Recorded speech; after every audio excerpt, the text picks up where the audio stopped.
Borderlands 4 is a great game when there's not a little shit in my ear telling me I shouldn't like it. In this case, this little shit isn't some random dude on YouTube or over on Reddit. It's the CEO of the developer themselves, Randy Pitchford. You see, in a vacuum, Borderlands 4 is one of the strongest entries into the franchise, with a fantastic world, pretty great gameplay, and an engaging story with an awesome villain. But when the CEO of the company that developed the game is saying things like this game is meant for premium gamers and to refund the game if you're having performance problems, that doesn't exactly leave the best taste in my mouth. However, I will say this. Before launch, I was convinced that this game would not live up to the expectations that Borderlands fans had for it after a pretty negatively received Borderlands 3. And now, after playing it, I can confidently say that this game is pretty damn good. So, let's talk about Borderlands 4, what it does right, what could be improved, and why Borderlands 4 is way better and worse than I thought.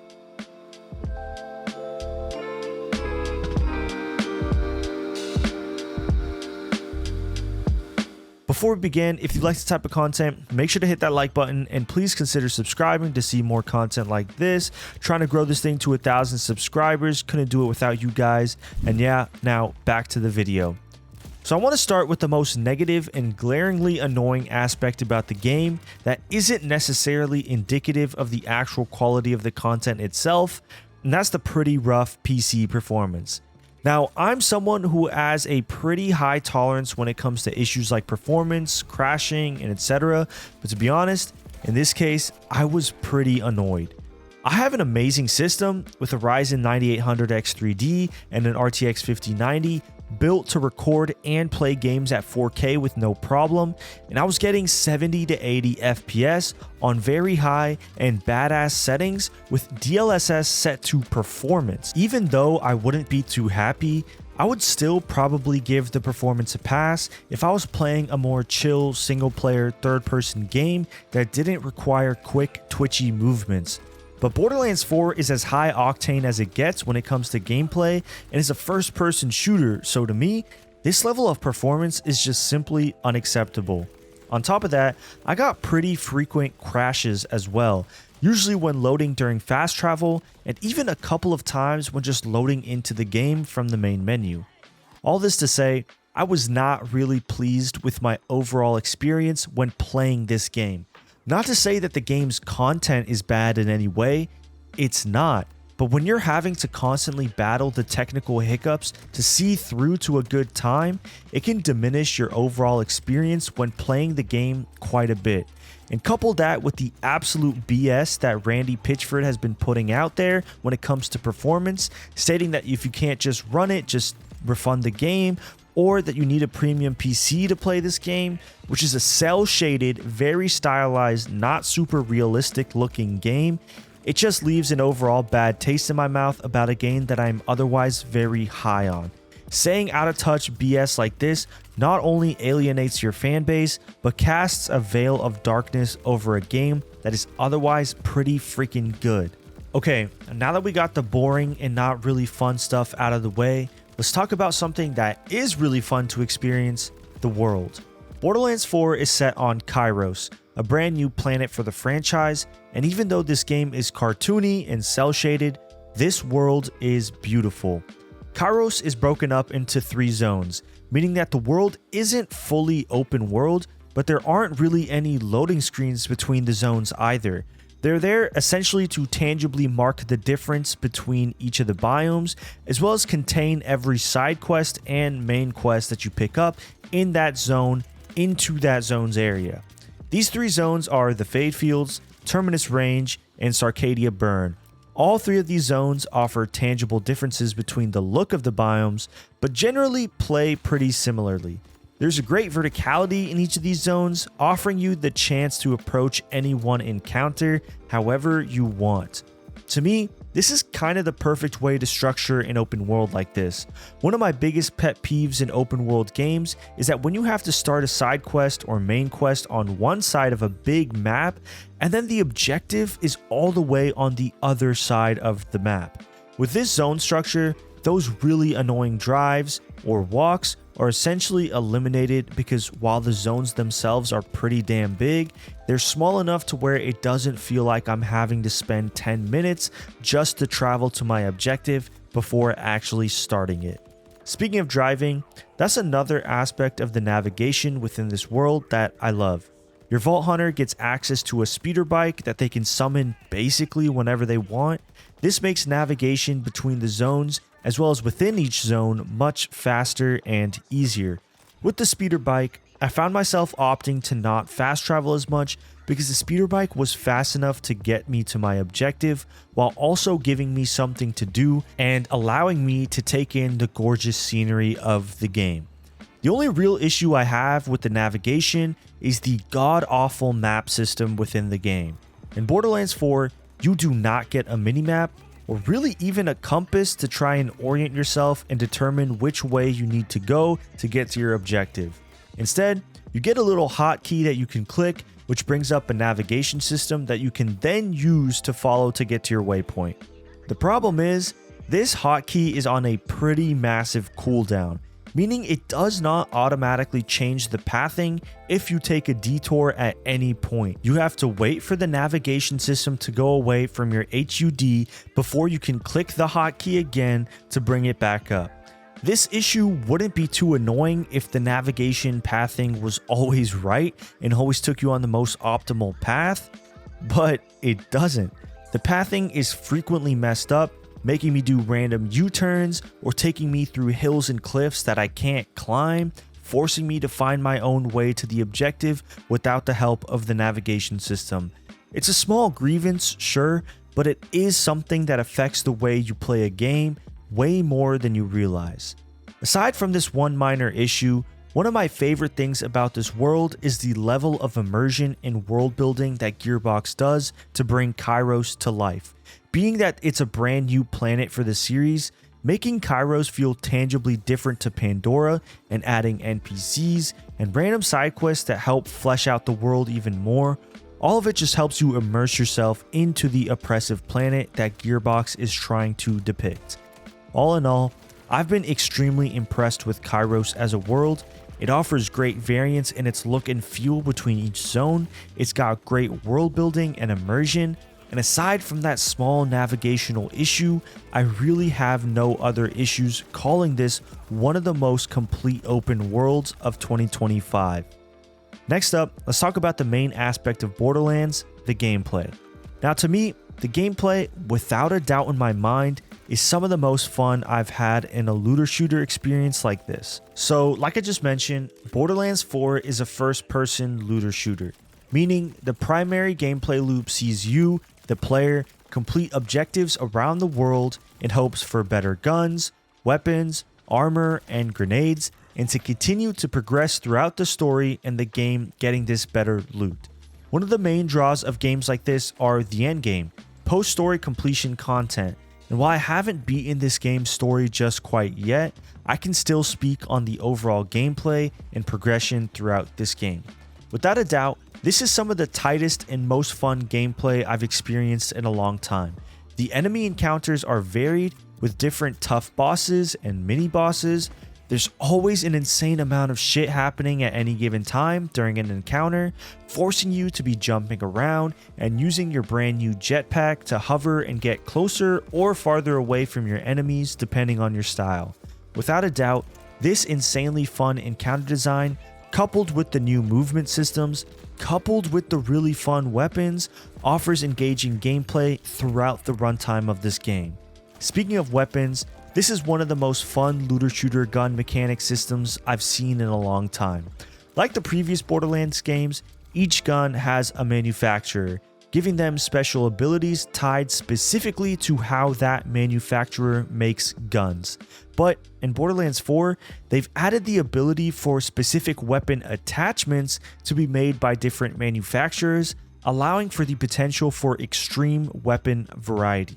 For example, you could have an assault rifle made by Jacobs, giving the ability for your bullets to ricochet to another enemy every time you land a critical hit.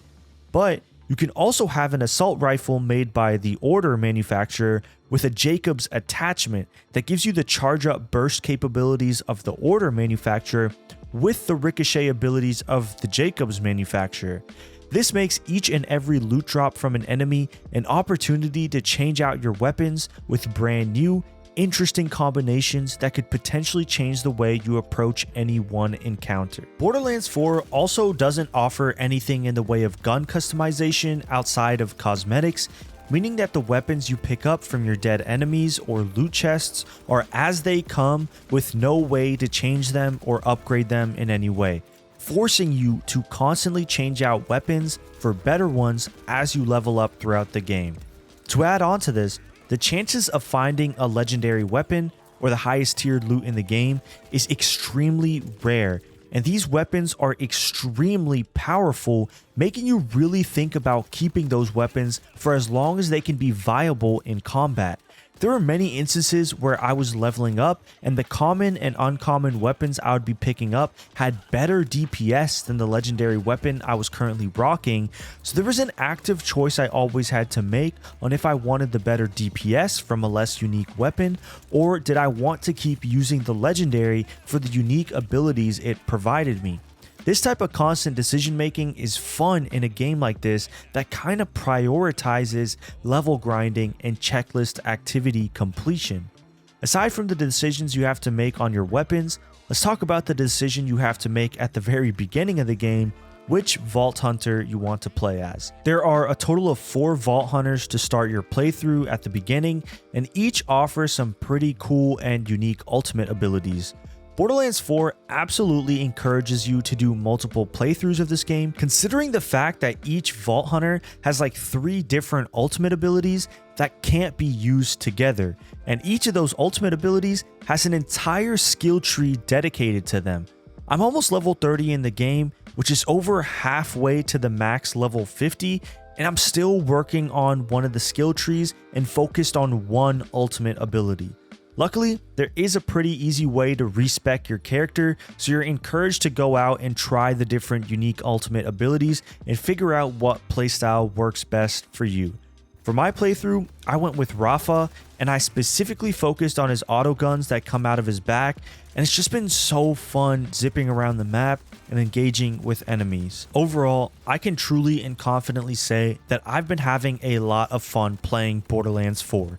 The gunplay is tight and varied, the progression for a looter shooter is some of the best progression I've seen, and the fun you can have tailoring your Vault Hunter to your style of play is seriously amazing as well. The last aspect I want to talk about is the story. Now, Borderlands 4 isn't exactly a story-first game, and that's okay. This game is primarily focused on looting and shooting and exploring the world and having a fun time with friends. But for the little bits and pieces of the story that are here, they're pretty damn good. Basically, this Borderlands story starts almost like any other, where you, a Vault Hunter, land on the oppressive planet of Kairos in search of vaults that provide immense power. However, Kairos is run by an oppressive ruler called the Timekeeper, a godlike being that implants devices in every person on the planet to have the ability to control them and take over their body whenever he wants.